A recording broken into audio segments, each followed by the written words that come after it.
Bienvenidos a Repensar la Historia. El día de hoy pues tenemos un episodio especial.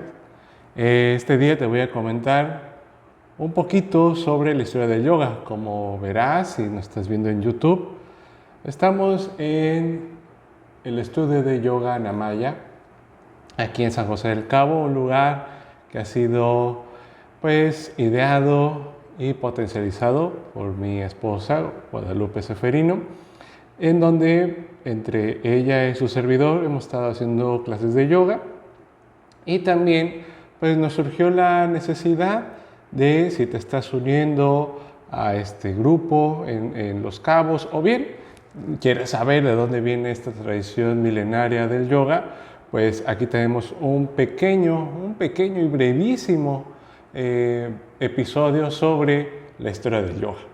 ¿Qué es? ¿Por qué se hace lo que se hace? ¿Por qué compartimos lo que clases de yoga te damos acá en Los Cabos? Y bien, también para que sepas qué es lo que te están vendiendo y qué es lo que estás comprando. Entonces, sin más, bueno, pues espero que disfrutes este video. Bienvenidos a este episodio que te comentaba en su momento, el yoga más allá de las asanas. Es un pequeño episodio en donde queremos aclarar que el yoga va más allá de las posturas, de la flexibilidad que vemos a veces en redes sociales y que se ha desvirtuado pues mucho en gran medida a ver estos cuerpos súper flexibles y que llegan a posturas casi inalcanzables para cualquier mortal. Pero el yoga no solamente son esas posturas o no solamente es un ejercicio físico que a la fecha se ha quedado ahí.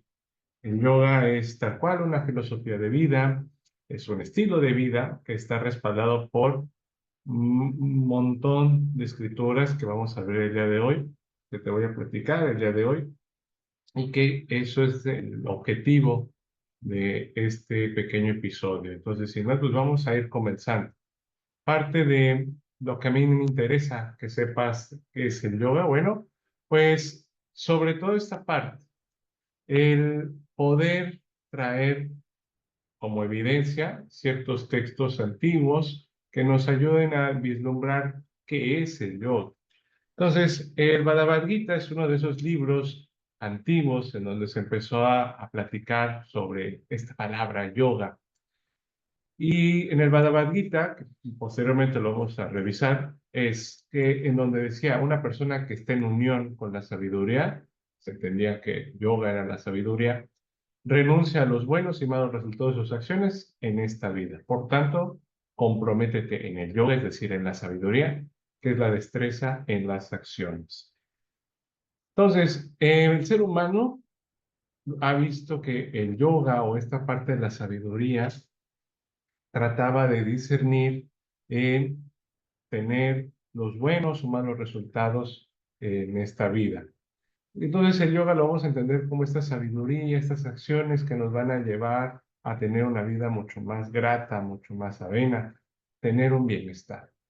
Por tanto, quisiera compartirte un pequeño audio de Ramiro Calle, en donde él nos va a hablar sobre pues este tipo de lo que él promete o lo que él entiende por el yoga, que nos ayuda a realizar el yoga. Entonces, a continuación te voy a poner el clip del video. ¿Qué es el yoga para ti, Ramiro? El yoga para mí es básicamente una técnica para la liberación del sufrimiento e incluso para aquel sufrimiento que es inevitable, tratar de afrontarlo con ecuanimidad y con un sentido transformativo. Ramiro Calle es uno de los divulgadores del yoga actualmente, que se encuentra en España y ha sido, pues, con una crítica muy fuerte sobre lo que actualmente entendemos por yoga o lo que vemos, lo que te comentaba en las redes sociales. Y él ha apostado de traer de vuelta ese yoga tradicional, ese yoga que va involucrando, pues, meditación, respiración y sobre todo aquí lo que menciona Ramiro es que el yoga nos ayuda a liberarnos, que posteriormente eso lo va a tomar el budismo y que va a dar realce a toda esta fórmula. Entonces, para entender primero El budismo es después de la aparición del yoga. Entonces, vean qué tan lejano, qué tan antiguo es esta tradición del yoga. Ahora bien, parte de lo que te queremos mostrar el día de hoy, pues es un poquito de la introducción, los orígenes del yoga, de un yoga clásico, de las filosofías clásicas de la India. Por tanto, también vamos a pasar por la Edad Media, el renacimiento del yoga en la época moderna y un pequeño vistazo a la actualidad para que podamos entender de dónde proviene todo este mundo. Entonces, a modo de introducción, pues vamos a definir el yoga. El yoga, como tal, pues el término proviene de la raíz sánscrita. Recuerden que el sánscrito es esta lengua que se hablaba en la India antigua y que muchos de las lenguas indoeuropeas pues provienen de aquí. Y de ahí viene que yoga viene de la raíz yo y significa unir o juntar. Entonces, esta etimología nos lleva a pues, pensar que la meta principal del yoga es la unión del ser individual con lo universal o entendiéndolo de una manera mucho más corpórea, pues es la integración del cuerpo, mente y espíritu. Por eso, en alguna clase de yoga, pues siempre te van a estar involucrando. En una buena clase de yoga te van a decir que el yoga va a tratar de unir cuerpo, mente y el espíritu. Y el espíritu entendiéndolo como las emociones que tiene el ser humano. Y a partir de ahí, bueno, pues vamos a tener que hablar de a qué se refiere con unión. Bueno, hace un momento te comentaba que era la unión del ser individual con la conciencia universal. Podemos interpretarlo de distintas maneras. La que a mí me gusta más es que tú te conectes o tu individuo te conectes con el universo, con Dios, con la tierra, con la sociedad, es decir, que puedas ser empático con los demás. Eso para mí es lo que se entiende por una conciencia universal, de darle cierta medida a todas las cosas.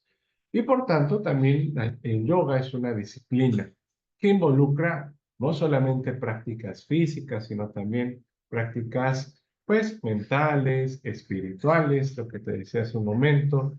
¿Y cuál es el punto? Bueno, alcanzar un estado de equilibrio y de bienestar. Esos son los conceptos, pues, básicos que intentamos dar en una práctica de yoga. Ahora, la historia del yoga tiene más de 5.000 años. Algunos lo avientan todavía más atrás, en la época de los sumerios, alguna de las primeras civilizaciones más antiguas del mundo, quizá ya estaban hablando de yoga, pero por escrito o lo que tenemos tal cual palpable son 5.000 años.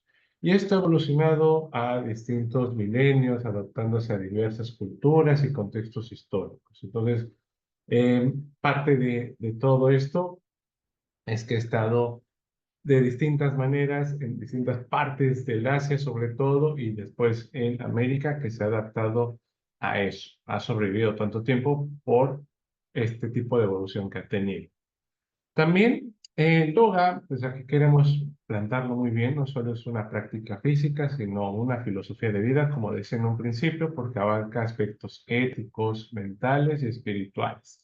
Y por tanto, pues ha influido en tradiciones como el hinduismo, como el budismo o el jainismo, que estas pues se ven más plasmadas en Asia, por ejemplo, ¿no? En el pensamiento de la India. Y de ahí, bueno, pues vamos a hablar un poquito de los orígenes del yoga. Vamos a irnos un poquito hacia los Vedas o las raíces prevédicas. Para eso, pues te voy a compartir también un pequeño clip de Sadhguru en donde habla del Indostán, que me parece importante entenderlo así. Hindú no es un ismo. Hindú es una tierra. Y con el paso del tiempo, Hindú se convirtió en una civilización. Hindú nunca fue un ismo, ni es hoy un ismo. Bueno, debido a las situaciones políticas,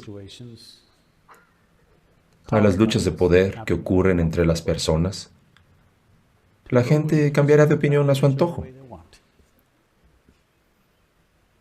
Pero la identidad hindú es de la tierra que yace entre el Himalaya y el Indus Ságara, que es el Océano Índico.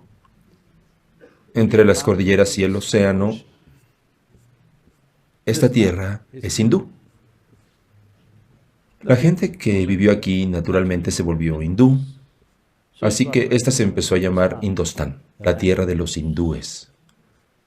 La tierra era hindú, así que la gente se volvió hindú. Debido a que la gente se volvió hindú, la nación, o todas las naciones que estaban allí en esa época, en esta región, se convirtieron colectivamente en Indostán. Como cuando decimos europeo.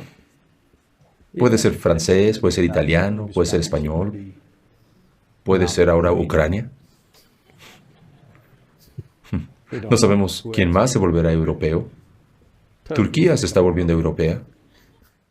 Bueno, parte de esto que quería comentarles era rescatar un poquito que en la India o el ser hindú, pues es una categoría muy general de todas las formas, personas, pensamientos que había en la India antigua.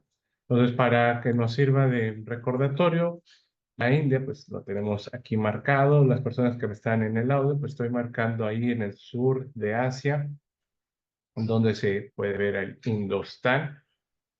Como mero recordatorio de cultura general, pues el primer encuentro o uno de los primeros encuentros que va a tener Europa con la India va a ser con Alejandro Magno, el griego Alejandro Magno, el macedonio, que va a empezar a conquistar esta parte de la India, el primer contacto que van a tener, y a partir de ellos pues, les van a empezar a llamar hindúes, pero hindúes, pues había un montón de pueblos ahí, y lo que decía Sadhguru, pues es que se ha categorizado de esa manera tan tremenda como el hinduismo o el ser hindú a toda esta tierra del Indostán, donde había un montón de pueblos y de creencias distintas. Entonces, pues es un poquito como de contexto que entendamos que hay un montón de personas que estaban pensando de distintas maneras y de creencias, evidentemente. Y de ahí, pues vamos a sacar uno de los libros más antiguos de la India llamado los Vedas. Los Vedas son los textos más antiguos de la literatura india y mencionan, pues, prácticas ascéticas. ¿A qué se refiere con esto? Bueno, prácticas de meditación, pero también en cuestiones muy, muy, muy adversas. No sé, tener a veces la mano levantada por bastante tiempo, ayunar, estar sin comer bastante, bastante tiempo. A eso nos referimos con ascéticas. Y meditativas, que son obviamente pues lo que va arrastrando en los Vedas, lo que es el yoga. Dentro de los Vedas, bueno, son unos himnos o son epopeyas, son cantos en donde hablan de héroes, de dioses, mitología, a partir de cantos. Por eso en el Rig Veda, por ejemplo, contiene himnos que mencionan la meditación y la contemplación. Los Atharvaveda Veda describen prácticas más concretas como el control del aliento y posturas corporales. Posturas corporales eran las más simples de aquel momento, una postura de flor de loto era lo más común. También, pues, dentro de los Vedas, vamos a hablar de las tapas, que son el calor o la austeridad, y se refieren a estas prácticas ascéticas, autodisciplina, esfuerzo, que eran esenciales para la purificación y el desarrollo espiritual. Obviamente, después de esto, pues esta autodisciplina en la actualidad, pues ya se ve un poquito más como de cierto turismo a estos ascetas que vamos a encontrar en la India actual que promocionan ciertas posturas de equilibrio, también que se encuentran en las plazas públicas y que están sin comer bastante tiempo. Hay ciertos videos en YouTube donde puedes ver a los ascetas teniendo una mano por años hasta que se solidifica el hueso del cuerpo humano. Y bueno, eso habla de una autodisciplina, quizás, no sé si malentendida o desvirtuada de ese modo para hacerlo con mayor turismo, pero a eso nos referimos con autodisciplina, que va más allá de eso. Me explico, es únicamente pues tener un desarrollo espiritual. También habla de las dianas, que este término lo vamos a estar arrastrando durante bastante tiempo, que habla de la meditación, que son los estados más avanzados de la práctica de yoga, que se mencionan en esta parte del texto de los Vedas. Y posteriormente se va a ir detallando cada vez más. Otro de los libros más importantes del yoga son los Upanishads. Los Upanishads también es una colección de textos filosóficos que forman parte del pensamiento espiritual de la India, en donde hablan del Atman y el Brahman. Estos dos, pues el Atman es el ser individual, es idéntico al Brahman, que es la realidad suprema. Entonces, esta realización de la unidad es el objetivo último del yoga, que tú como individuo te unas a una realidad suprema, a una entidad suprema. Y que, bueno, obviamente lo que decíamos al principio, el ser individual con la conciencia universal. Los Upanishads pues, nos hablan de la filosofía yógica. Aquí como que empiezan a tener como un mayor control de eso y es hablando de la iluminación o de la liberación que mencionaba, si recuerdas, Ramiro. También describen técnicas de meditación, de control del aliento, es decir, de respiración, y que van sentando las bases para lo que vamos a ver como el yoga clásico. Ahora bien, en el yoga clásico te vamos a hablar un poquito de la época, si lo vemos en una línea de tiempo, de los romanos. En ese yoga clásico vamos a ver a Patanjali. Patanjali es uno de los pensadores hoy y recopiladores que le va a dar mayor sustento y practicidad al yoga. Entonces, Patanjali se sitúa algunos entre el siglo II antes de Cristo y el siglo IV. No hay como tal cual un periodo donde esté, pero pues esta época nos va a marcar una transición entre la etapa védica y posvédica, es decir, donde ya se van recopilando mayores los textos y se va haciendo un desarrollo más filosófico a partir de estos textos. Y lo que él se dio cuenta es que el yoga estaba de cuenta, pues mencionando en varios libros. Y lo que él va a tratar de hacer, lo que hizo fue sistematizar todas estas tradiciones jainistas, budistas e hinduistas, las va a tratar de aglomerar para darle un sentido y una espiritualidad tal cual a la práctica de yoga. Entonces va a estar influido por esto, por el budismo, el jainismo, los Vedas, los Samkhyas, en donde va a empezar a dar ya un sistema como tal coherente y práctico de lo que es actualmente el yoga. Para ello, pues escribió un libro, los Yoga Sutras de Patanjali.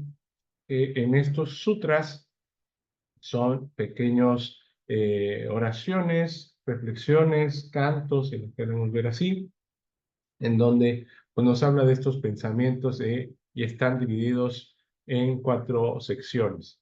Los primeros 51 sutras tratan sobre la naturaleza y los objetivos del yoga, y ahí nos va a hablar de los principios fundamentales del mismo yoga.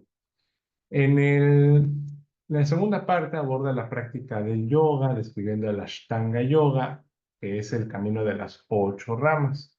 Y aquí, más adelante, te voy a explicar las 8 ramas. La tercera parte detalla los poderes y habilidades que pueden surgir a través de la práctica intensa del yoga, una meditación profunda, una liberación de la mente, desprenderte de tu cuerpo, entendiéndolo de esa manera. Y en la cuarta parte, pues va a describir como un estado de liberación, ya que finalmente hayas alcanzado la conciencia pura. Entonces, esta estructura es la que tienen los Yoga Sutras. Evidentemente, tendremos que tener un episodio mucho más arduo si queremos estudiar tal cual los Yoga Sutras. Pero lo que nos describía Patanjali en este Ashtanga Yoga, en estos 8 ramas del yoga, es esta imagen, para los que están viendo, escuchando en un audio, estamos viendo que son 8 ramitas, 8 caminos, eh, que a mí me gusta llamarlo como ramas, no como caminos, porque caminos quiere decir que puedes tomar alguno y no involucrar a los demás. No, y vamos a entenderlo mejor como un árbol, como él lo planteaba, como las ramas que todas pues, te van a ir al yoga. Y habla de llamas, ni llamas. Las llamas son 5 actitudes hacia uno mismo, las llamas 5 actitudes hacia los demás. También nos va a hablar de los asanas, que son las posturas, los pranayamas, que es el control de la respiración, el pratyahara, la sección de los sentidos, el dharana, la concentración, La meditación, la dhyana, que este término ya lo teníamos en los Vedas, y el samadhi, la conexión o iluminación. Normalmente en una clase de yoga se pasan por todos estos puntos. Si no lo estás haciendo, pues algo estás haciendo mal o te están vendiendo otra clase de ejercicio y no un yoga. Es decir, durante la práctica se tendrían que tocar estos puntos. Tendrías que alcanzar esos 8 puntos, ¿no? Eh, que obviamente cada uno va a ir tomándote tiempo, dedicación y esfuerzo. Pero vamos a hablar primero de los llamas y ni llamas. Me parecen fundamentales entenderlos así. Vamos primero con los principios éticos universales. Se entiende que, pues, la IMSA es la no violencia, es decir, pues, no ser agresivo con los demás. Por eso lo habla como principios éticos universales que tienes que aplicar para la sociedad. Decir siempre la verdad, no robar, eh, por ejemplo, en este de no robar, nuestros maestros, saludos a Nora y a Roberto, nos hablaban, nos ponía un ejemplo ahí de no robar, que actualmente llegamos a tener mucho, y en especial quizás los latinoamericanos, de llegar tarde a las citas. Y eso es robar tiempo de los demás. Entonces, en ese sentido, quizás los llamas van en esa parte. Lo podemos conceptualizar o interiorizar de esa manera de, ¿estamos robando? Pues si no, a lo mejor no te robas una pieza de pan, pero sí robas el tiempo de las personas al llegar tarde, ¿no? Continencia, poder, pues, contener esas emociones que son difíciles para los demás, ser violento, por ejemplo, y no ser codicioso. Estos lo entendía Patanjali, que son las reglas o los principios por los cuales te deberías de regir si querías hacer una práctica de yoga. Ahora, a nivel personal, pues todavía mucho más a detalle, pues nos habla de pulcritud, tanto en pensamiento como corporalmente, emocionalmente. Ser siempre agradecido, el agradecimiento va a estar ahí siempre. Ser disciplinado, también esto también me llama la atención, un estudio del ser o de los textos sagrados, que te estudies a ti mismo y no solamente pues eh, creas lo que te están diciendo, sino que estudies los textos sagrados, que te digan, aquí están, estúdialos. No solamente porque alguien te lo está contando, sino estúdialos, ¿no? También aquí pues hago una invitación para que tú también te adentres a este tipo de contenido y a lo mejor encuentres respuestas que estés buscando. Y por último, mencionaba Patanjali, pues una rendición a lo divino. Y aquí me encanta porque lo pone a lo divino y no te dice a un dios, a una creencia, a una religión, al dios que tú quieres. Por eso el yoga se ha transmutado o ha permeado en distintas regiones del mundo porque lo deja muy abierto. Entonces, me parece fantástico este tipo de tradición. Ahora, regresando un poquito al árbol de las 8 ramas del yoga, pues en una buena clase, y esto es apreciación personal, pues tendríamos que pasar a hablar de las llamas en una meditación, igual que los de llamas. Obviamente las asanas que se ha robado la mayor parte de la visualización en redes. El pranayama, que si, déjame mencionarlo aquí, que si tú no haces pranayama en tu práctica de yoga, pues no estás haciendo yoga como tal, estás haciendo un ejercicio físico.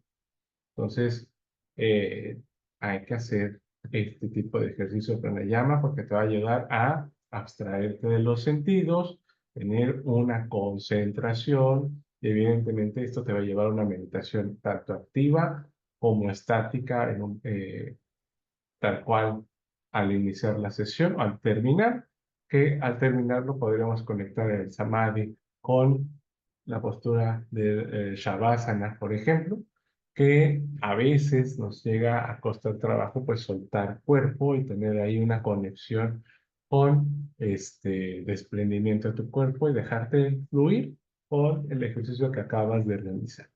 Pero en fin, esa es mi recomendación. Esto te puede ser como los checks o los red flags si no tienes este tipo de actividades en tu estudio de yoga. Ahora, ¿cuál era la meta de Patanjali? Era la liberación o el aislamiento. poder emanciparse de este ciclo de nacimiento, muerte del samsara, como lo entienden los budistas, y tener una liberación del alma individual. Y que ya no estuvieras pendiente de esta influencia en el mundo material. Tratar de alcanzar esa liberación. Esto fue avanzando con el tiempo y finalmente pues vamos a llegar que también va a estar alimentado los Yoga Sutras de Patanjali con otro libro sagrado importantísimo que es el Bhagavad Gita. Bhagavad Gita, que es una colección de textos antiguos dentro de un gran libro, de los grandes libros, es un pequeño pasaje, poniéndolo entre comillas, que es un libro sagrado, donde Krishna, es decir, el Dios Supremo, va a enseñar a Arjuna, el personaje principal, pues las enseñanzas del Karma Yoga, Bhakti Yoga y el Jnana Yoga. Y a partir de ahí, pues van a empezar a hablar sobre estas prácticas. El Bhagavad Gita, para hacer un pequeño resumen de qué trata, pues es un texto en donde se supone que Arjuna está a punto de comenzar una batalla con sus familiares, tíos, primos, hermanos, o sea, va a haber una pelea de todos contra todos. Arjuna se siente al principio como que sí quería pelear, sí estaba dispuesto veía la disposición de sus familiares para pelear contra sus mismos cercanos. Y llega un momento en donde dice, a ver, pero ¿por qué nos vamos a pelear? Y empieza esta reflexión, y durante esa reflexión se le presenta a Krishna. Y durante el libro le va presentando, pues de alguna manera, estas prácticas de yoga. Eh, ¿A qué voy con esto? Bueno, pues que Krishna, por ejemplo, el primero que le va a enseñar es el Karma Yoga, que es el yoga de la acción desinteresada, que pues en el yoga o lo que entendemos como karma yoga, es que de esta manera, cuando haces acciones desinteresadas, te va a servir para purificar tu corazón y tu mente. Y en un principio, pues nos ayuda a tener o actuar sin apego a los frutos de la acción, ofreciendo todas tus acciones a la divinidad. Y lo dice en el libro, pues a Krishna. Aquí podemos tomarlo de manera muy religiosa, que también es válido. Algunos a Krishna lo toman como un Dios verdadero, un Dios supremo. Y si lo vemos del lado filosófico, como cualquier otra religión, pues tiene un trasfondo bastante interesante, que después te comentaré algún pensamiento que se desprende de esto. Pero bueno, entendiéndolo como el karma yoga o el karma es esta acción desinteresada, que cuando tenemos mal karma, que es lo que más se ha pegado en la actualidad, es que pues al actuar mal, pues te va a regresar esa acción. Pero si vas actuando de manera desinteresada o realizas acciones de esa manera, pues tienes un buen karma y así vas a purificar tu corazón y tu mente. También otro yoga que va a empezarle a platicar Krishna a Arjuna, a nuestro personaje principal, pues es el camino a la devoción y al amor hacia Dios, hacia Krishna, y enfatiza esa importancia. Entonces, en un principio, lo que trata de aquí dar de manera filosófica es que cultiva una relación amorosa y personal con lo divino, viendo a Dios en todos los seres y acciones. Es decir, que respetes a tu prójimo, que respetes a tu vecino, que respetes a la vida, a que pues al perrito, a la plantita, porque ves a Dios en todas estas cosas, ¿no? Entonces, así vas a cultivar una relación personal y amorosa, esa devoción incondicional a Dios. Que aquí ves, lo podemos dejar abierto. También es muy importante verlo de esa manera, dependiendo de la creencia que tú veas, pues no quita nada el que tú respetes a la vida o a las cosas, porque así se tiene que respetar para tener una armonía espiritual. Otro, pues, es el Jnana Yoga, que es el camino al conocimiento y sabiduría. Este implica lo que decía hace unos momentos, el estudio del ser. En este caso, Krishna dice, pues no solamente necesitas creerme o tener una devoción hacia mí, tienes que estudiar, tener una reflexión, una disertación, una meditación, Y por eso mismo, pues le dice, ¿sabes qué? Para poder trascender de lo individual a la conciencia universal, necesitas trascender de la ignorancia y el ego para poder caminar o liberarte. Todo esto me parece muy interesante, que no solamente creas lo que te están diciendo en las escrituras, sino que lo reflexiones, lo medites para poder salir de esa ignorancia y obviamente de ese ego, ¿no? De decir, no, pues yo me sé todo esto porque este, es lo que yo sé o es lo que yo creo. No, no, no, pues hay una disertación, hay también una reflexión. No solamente es creerlo por creerlo, tienes que analizar y reflexionar. Eso me parece interesante. Ahora, dentro del Bhagavad Gita lo que nos intenta mostrar es estos caminos del yoga, del karma, del bhakti, del jnana, mostrando que nos puede llegar a una liberación y una práctica sincera a la devoción. Entonces, el Bhagavad Gita, si lo podemos ver de manera filosófica, quizá como modo de vida, nos invita a adaptarnos a los distintos temperamentos y estilos de vida. Y aquí va lo que te decía en un principio. A veces cuando queremos hacer una actividad nueva, nosotros mismos nos llegan pensamientos rumiantes.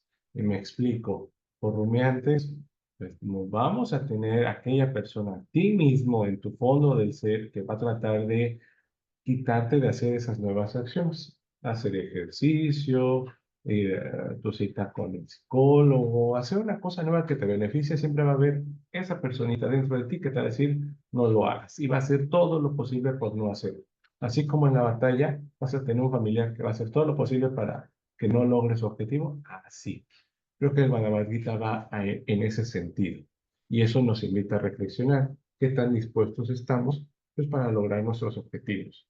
Y si no encuentras cómo hacerlo, Krishna te muestra estos tres caminos, el karma y el bhakti y el jnana yoga para llegar a poder trascender.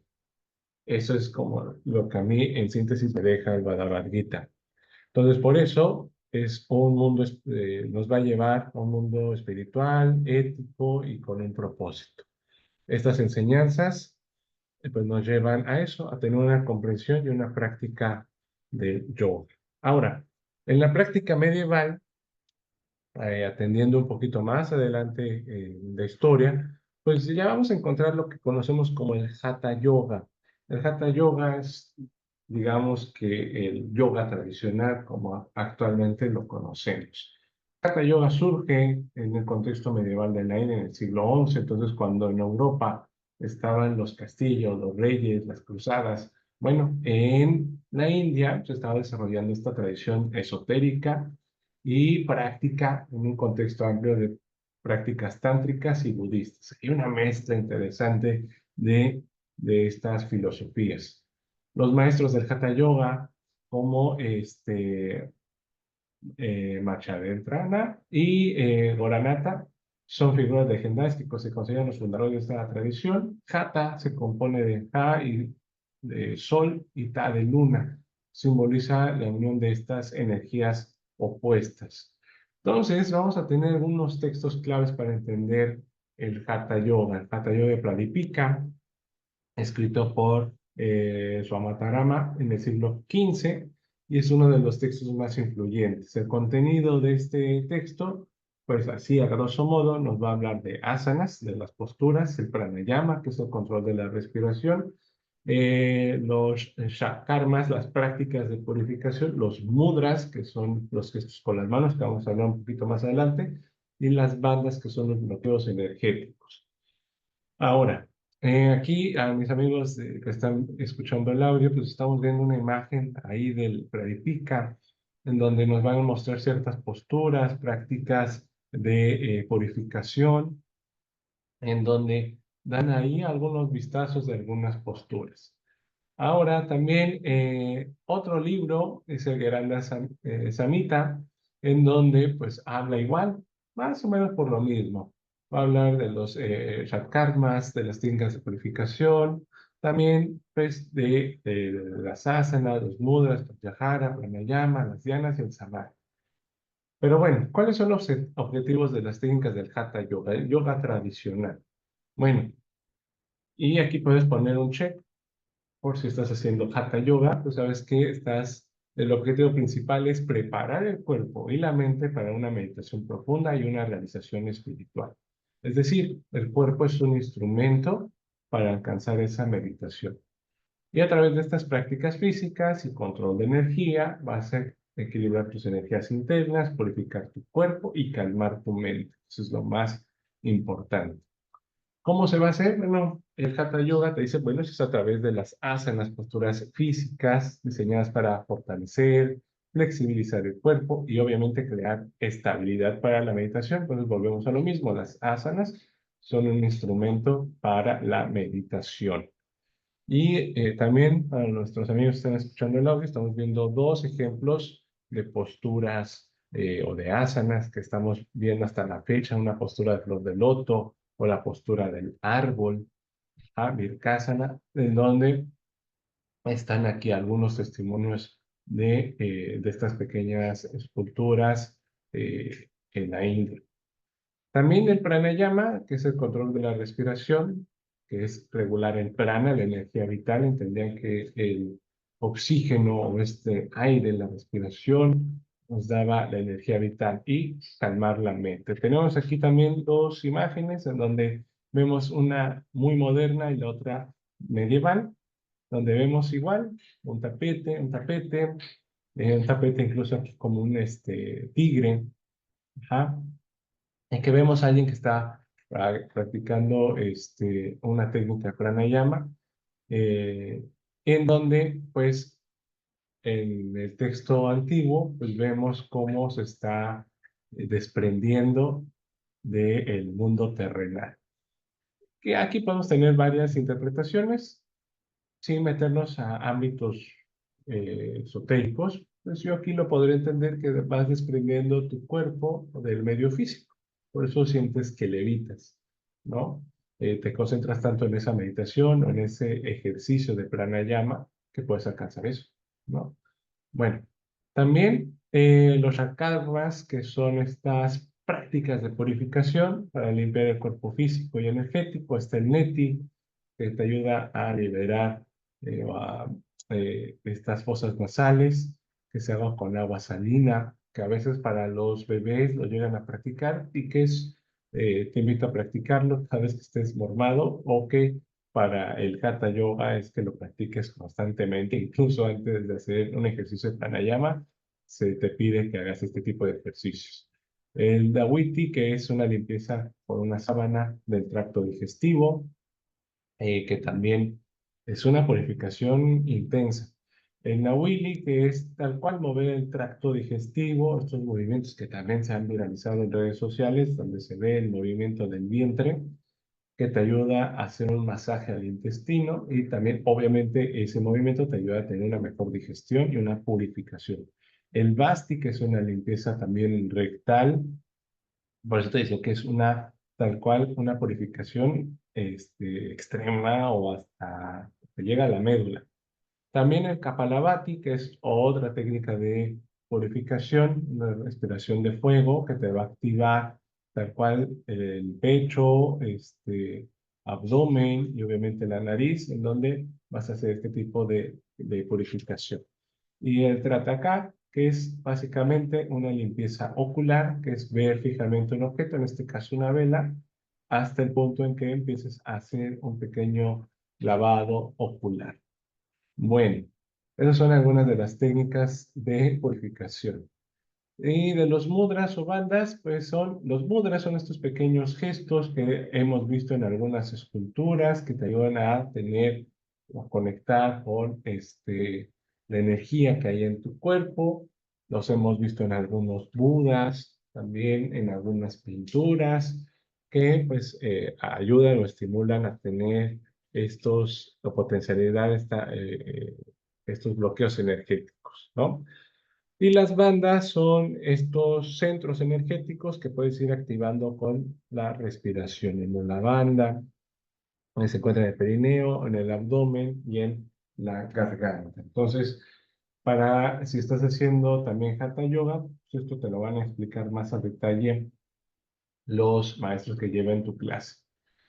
Las dianas son la meditación, una meditación profunda que puedes alcanzar el samadhi, la absorción espiritual, que decíamos que es el punto máximo de esta práctica.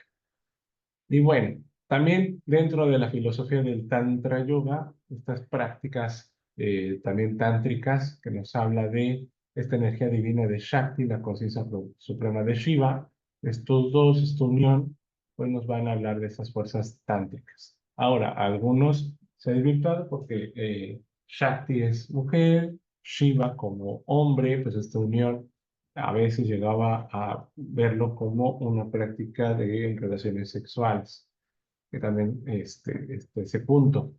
Pero prácticas tántricas como tal, si lo vemos ya más a detalle, pues son obviamente visualizaciones, mantras, mudras, meditación, y que estas prácticas se consideran un poco esotéricas o de canales energéticos, entendiéndolo así, y que se van transmitiendo de maestro a discípulo. Por ejemplo, los mantras son sonidos sagrados donde se utilizan pues para enfocar la mente y activar la energía espiritual. Recuerden que estamos hablando de la Edad Media, donde se habla mucho de energías, de magia, de canales energéticos y demás. Entonces, estamos hablando de la Edad Media. Y estos mantras, pues es una meditación a través de cantos que también se pueden alcanzar. Y los yantras son estos diagramas que estás viendo en la presentación, que son estos diagramas simbólicos que representan al universo y se usan para la meditación y rituales.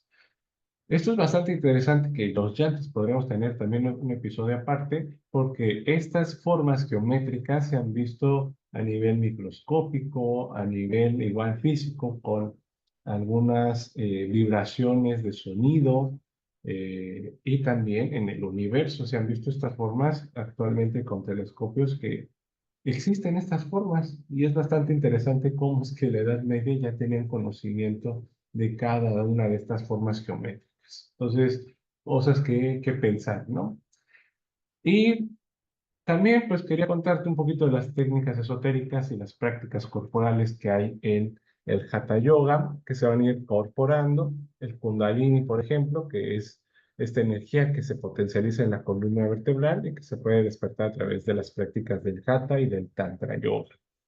Los chakras también, que son prácticas esotéricas, que son centros de energía, que se activan y equilibran a través de las asanas, del pranayama, de los mudras y meditación. Entonces, todo esto se va como conectando.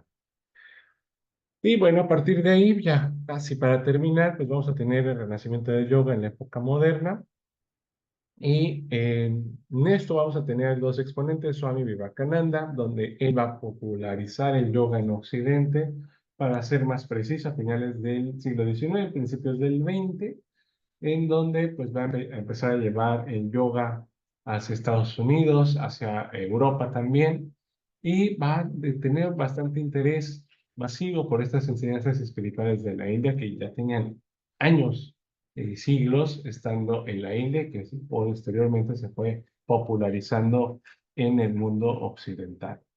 Y su libro más importante, pues es el Raja Yoga, que se convirtió en una referencia para hablar de las enseñanzas de los Yoga Sutras y cómo el yoga, promoviéndolo como una ciencia espiritual y accesible para todos. También es un libro que, si te interesa el yoga como tal, como filosofía, puedes acercarte a este libro importantísimo del yoga.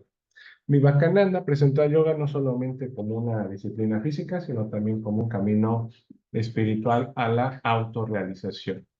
Entonces, él mencionaba que cada uno es responsable de lo que sucede y tiene el poder de decidir lo que quiere ser. Lo que eres hoy es el resultado de tus decisiones y elecciones en el pasado. Lo que seas mañana será consecuencia de tus actos el día de hoy. Y eso a veces en las clases es lo que queremos transmitir, por lo menos aquí en Anamaya, que es que tú eres el resultado de esas decisiones. Si quieres empezar a cambiar, pues sé consciente de cómo eres actualmente. Por eso quería compartirles esta frase. Ahora, pues ¿dónde vienen las asanas? Leo, bueno, pues viene prácticamente este señor, que es la Acharaya, que es el que va a revitalizar las prácticas de las asanas. Les voy a poner un pequeño video de las prácticas de Siri Tirumalai, del que te hablaba. en donde vamos a ver un poquito de sus prácticas. Ustedes pueden verlo en YouTube, donde vamos a ver ahí eh, prácticas de cabeza, o sea, está toda su práctica ahí en un video para que vean pues cómo era en un principio, cómo se ha repetido ciertas posturas hasta la fecha. El video que te presento es de 1938, me parece, sí, 38, y van a ver ahí algunas variantes, algunas muy, con una concentración absoluta, ya un manejo del cuerpo bastante interesante. Entonces, él va a empezar a colocar una escuela en la India y luego en Europa, la va a ir llevando, y se le considera como el padre del yoga moderno. Va a sistematizar las prácticas de las asanas y los pranayamas, va a enseñar posturas, la respiración como fundamental para esta salud física y mental. Y él decía que cada individuo necesita un enfoque personalizado en su práctica de yoga. Entonces aquí va a empezar a armar ya todas las posturas que muchas de ellas actualmente las conocemos por parte de esta sistematización que va a hacer este personaje. Te muestro aquí algunas fotografías que hay de él en redes. Eh, Está Pardha Konasana, también algunas torsiones, Navisuli. Entonces aparecen ahí ciertas prácticas de cabeza, por ejemplo, invertidas que son bastante interesantes. Y bueno, digamos que linajes modernos que provienen tal cual del Hatha Yoga son tres que yo te podría ahí medio comentar. Pues es el Ashtanga Yoga, que habla un poquito de esta práctica ortodoxa, ya como tal, es una práctica eh, de una meditación en movimiento, que son dos series de posturas de asanas que se dictan en sánscrito y que no cambian, siempre son esas mismas series. Hay una serie uno y serie 2 en donde llevan obviamente a estar practicando continuamente porque son posturas que van retando cada vez más al cuerpo, que es una práctica muy buena. Se les recomienda pues, a aquellas personas que ya se van involucrando poco a poco en el yoga, pues puedes irlas eh, pues, incorporando a tu práctica. Son posturas que van llevando ciertas respiraciones lentas, ¿no? Que van retando al practicante en ciertas posturas de flexión del cuerpo. Y digamos que es un yoga más ortodoxo, el más completo, porque necesita llevar esa práctica al punto, ¿no? Bueno, también otra práctica que nace acá es el Iyengar Yoga, que aquí es una práctica mucho más fluida, porque estoy presentando un video de 1950, donde no hay como en el Hatha Yoga un control de la respiración o en el Ashtanga, es una práctica mucho más rápida, ¿no? Y va llevando y va retando al practicante a llevar un movimiento mucho más rápido de las posturas. Entonces, este es también un video de 1950. Lo puedes buscar en internet. Si te gusta más como saber qué es el Iyengar Yoga, lo puedes visualizar. Y también otra práctica que podremos tener es el Bikram Yoga, que es en una sala a 40 grados, en donde pues, se ven a los practicantes ahí básicamente viéndolo con esta práctica de estar sudando constantemente en condiciones calurosas, que eso obviamente te lleva a una concentración absoluta de tu cuerpo, ¿no? Y hay algunos testimonios que te presentan de cómo se preparan para este tipo de ejercicios, pentatletas, por ejemplo, y que pues también es recomendable porque también lleva una meditación como tal. Entonces, bueno. Y bueno, para terminar, pues te quería compartir una frase de Patanjali. El yoga es la restricción de las modificaciones de la mente. Entonces, el observador se establece en su verdadera naturaleza. Necesitas observarte a ti mismo, necesitas enfocarte, estudiarte a ti mismo. Lo que busca el yoga es eso, que tengas un interés contigo mismo para poder sobresalir con tu versión mucho más revitalizada. Y lo que queríamos compartirte aquí es que el yoga no solamente son las posturas que vemos en redes, sino es parte de toda una filosofía. Y que tu práctica de yoga, necesariamente hablando, pues tendría que tener meditación, respiración y las asanas. Si no tienen esas tres, pues no estás haciendo yoga, no te están vendiendo yoga como tal, es una práctica física. Entonces, que se entiende, si ese es tu propósito, está bien, de hacer ejercicio, se entiende que esté bien, pero no hay que llamarle yoga como tal, porque pues no estás practicando tal cual estrictamente hablando, pues la práctica.